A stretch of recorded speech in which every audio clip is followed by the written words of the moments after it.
Once I came home and saw what had happened, I screamed. All the furniture is gone, and the bed, which was very expensive. I'm a good judge of a character, aren't I? I felt my blood boil when I saw my mother-in-law, Lisa, smile as she said that. Lisa, did you perhaps... Yes, I had to have it removed because I wanted to use them in my house. Well, I had no choice but to do this. I hate the fact that you, a part-time wife, are a parasite, living off of my son and living in such a nice, luxury apartment. My son is the only reason that you are able to live here. So, don't you dare disobey me as I am his mother. I will make him divorce you if you get too annoying. Always remember that. Hearing this, I said this to Lisa, who was mocking me, while trembling. What have you done? What? This is not my house. All the furniture is not mine either. Huh? My name is Jane. Mark and I have been dating since we met in the tennis club, which we belonged to when we were students. He had always been that kind of person who loves to live large amongst the class compared to those around him, and he often gave me gifts in which I told him that I wanted it casually, on ordinary days that were not even my birthday. I just wanted to see your happy face, Jane, so that's why I bought it for you. Seeing him smile and say something like that made me like him even more. We graduated from college and got married. We were the first among our friends to have a wedding, and it was celebrated with all of our friends, and I was having the happiest time of my life. Mark and I had been working for a company, but he had asked me if I would quit my job when we got married. As your husband, I want to work and support you, Jane. And I want you, Jane, to take care of the house. And when I come back home, I want you to welcome me back home. Thinking about nowadays, I thought that his idea might be old-fashioned, but I didn't mind being a full-time housewife either. Besides, when I first got married, I had yearned for that kind of typical new wife life. So, I decided to quit my job. I enjoyed waiting for Mark's return while doing household chores, such as cleaning and doing laundry every day. But no matter how serious I was about cleaning, given the size of the apartment, I still had a lot of free time on my hands. The two of us now live in a normal-sized rental apartment. Mark, who likes to live large, was not that happy about it. But I asked him to respect my opinion that if he was the only one who was going to work, I didn't want us to spend too much money, so we chose the apartment which we live in now. For Mark, who has always worn nice clothes and watches, this apartment might be a little small for him. But I really liked it because it was our first apartment together, even though it was small. One day, Mark came home from work as usual, and we were having dinner together when he suddenly showed me an ad for an apartment. It showed a room in a luxury apartment in a well-known neighborhood, and the rent was almost 10 times what it was now. Looking at the photos, it certainly must be worth it, but as expected, paying this kind of rent would leave me with no money to eat the dinner like I was able to eat today. I think that this is a very nice room. It must be depressing to live in such a small apartment like we are right now. Let's move out. I do understand your feelings, but the rent is too high. I like our apartment, where we live currently, very much. This room may be just the right size for a storage, but it's certainly not the size for people to live in. Don't worry about money, okay? Just leave it to me. However small it may be, I think it's still much bigger than a storage room. Mark's sense of money and usage of money is a little out of line with mine. I have felt this since I was dating him, so it's not something I found out just now. Mark had bowed his head and said that he really wanted to move out, so I really had no choice but to nod.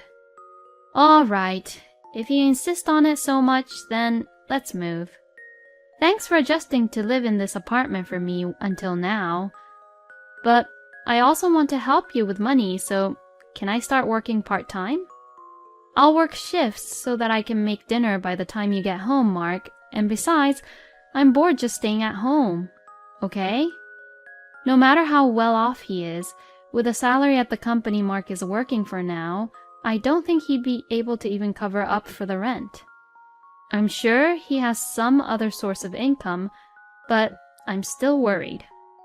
Then, Mark, who allowed me to work part-time right away, called the real estate agency and proceeded to sign the contract instantly, even though we were still eating. So, we finished the contract with the apartment we were living in and moved into the new apartment at the end of the month.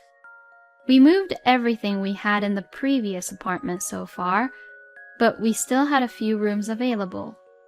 At first, I was intimidated by the expensive rent price, but my eyes lit up at the size and comfort of the room, and I was excited about my future life. A little later, my mother-in-law Lisa, who lived far away, came over for a visit. I didn't really like Lisa very much. Right after our engagement, Lisa had always been cold towards me. I wonder she's like that because her only son was taken away from her. On the day she came over for a visit, Lisa, who has always been stingy with me over trivial things, was still looking at me as if I was her enemy. You've just moved into a nice apartment, but the way you clean up is not good at all. In fact, it's pretty messy around here. I know you've only lived in a small apartment before, but I feel sorry for my son with such a messy room. You are his wife, but you can't even clean around the room properly? Just like those mother-in-laws in a TV drama, she traced her fingers on the window sashes to check for dust, and snuck into the kitchen to look at inside of the fridge as if it was her own apartment. Oh, by the way, I heard you started working a part-time job. My son told me. I heard that you're working many hours a day for only a few $100s. It seems like you're wasting a lot of time. What are you even thinking? I can't really understand you. Why don't you go to a beauty salon and try to be beautiful for your husband? You are so strange, aren't you? Oh, so this was where Mark's financial sense was inherited from. It was from his parents.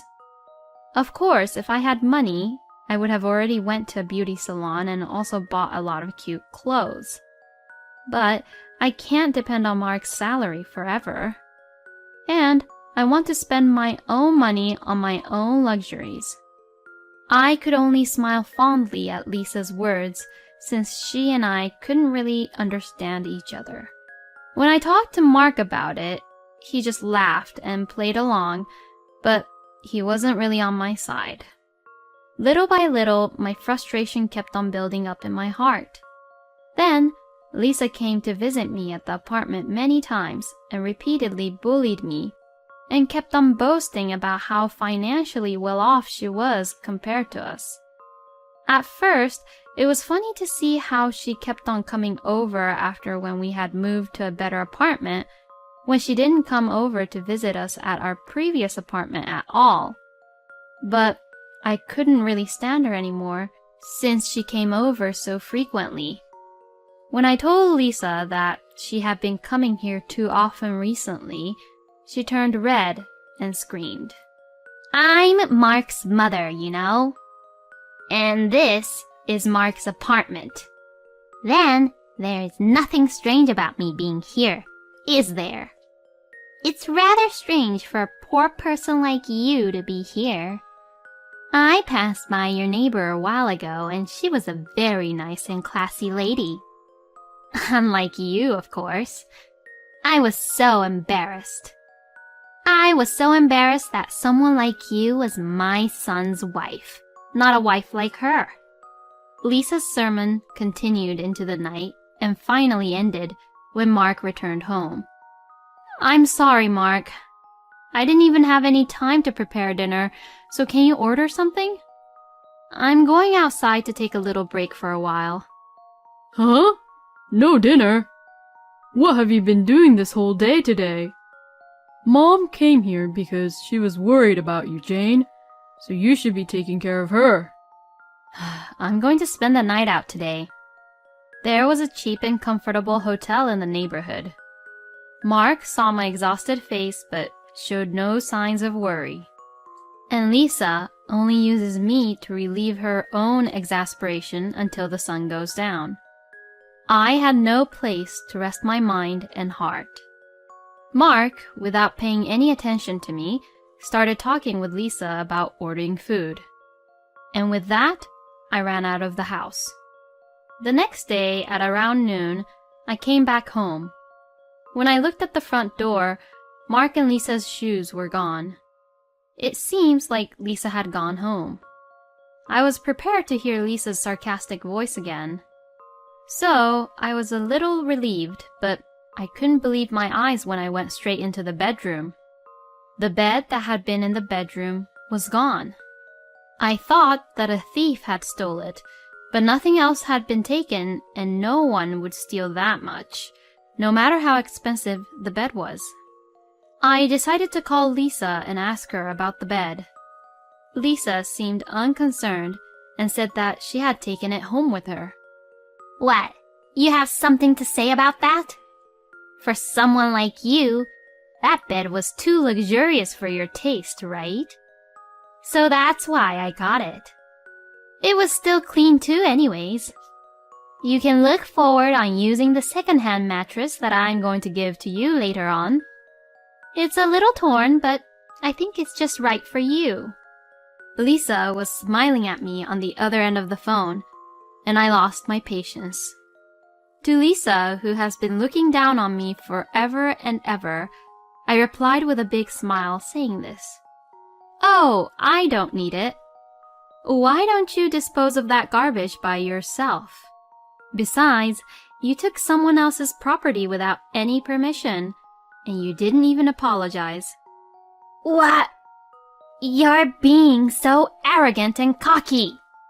You've always had a habit of looking down on people like that, haven't you? That's why people hate you.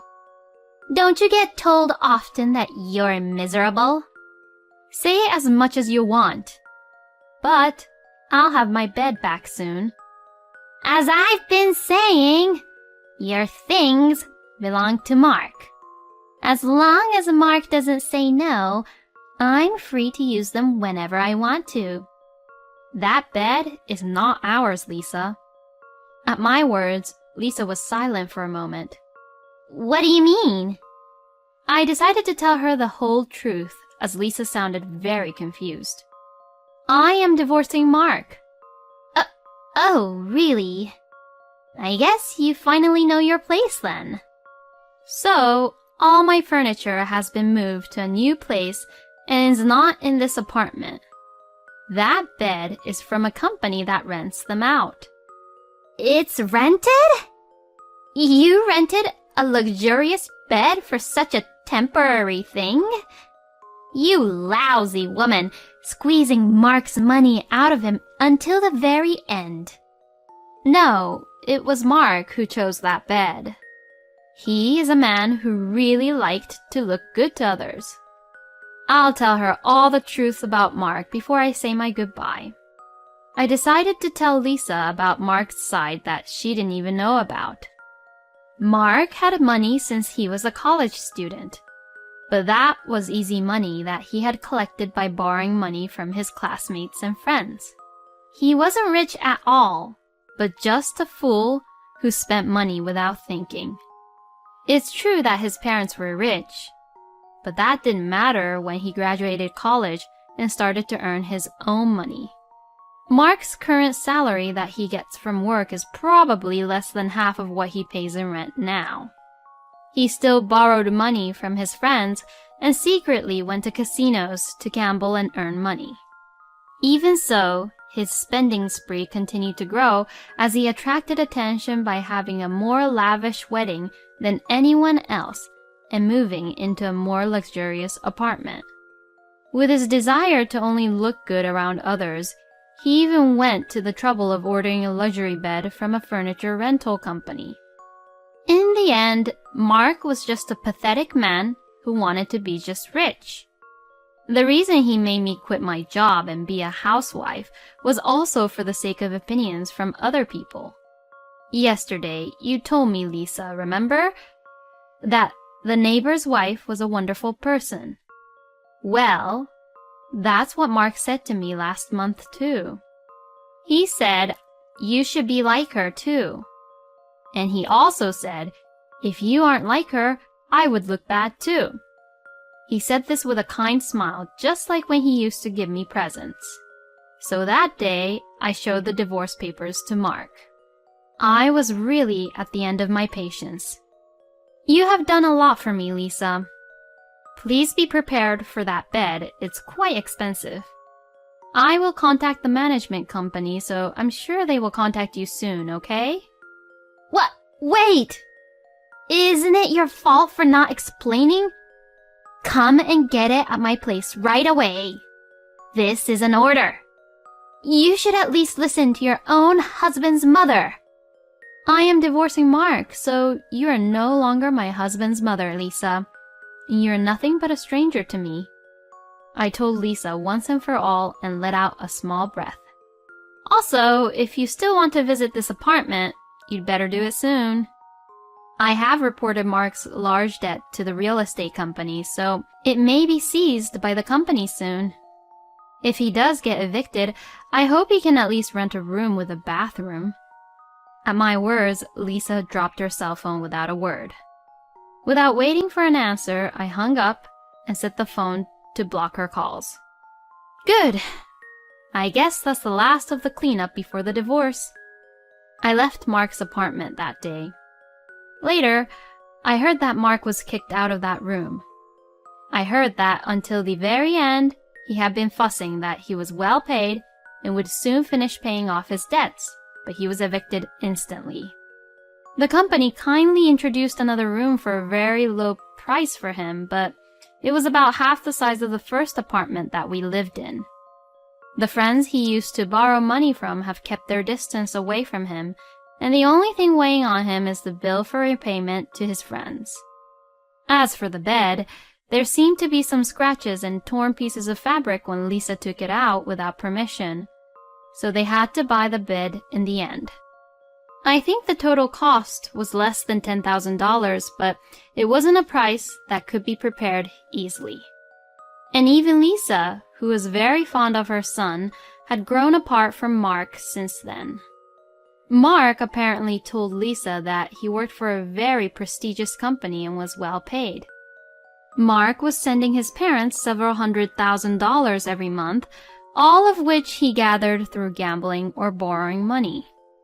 When Lisa found out about this, she apparently realized the unusual nature of Mark's personality about showing off and his bad habit about the usage of money, so she distanced herself from him. Now, I think I can have a little fun conversation with Lisa, but I never want to hear that voice again. Mark will probably lead a lonely life in a small room by himself, abandoned by his parents and his friends.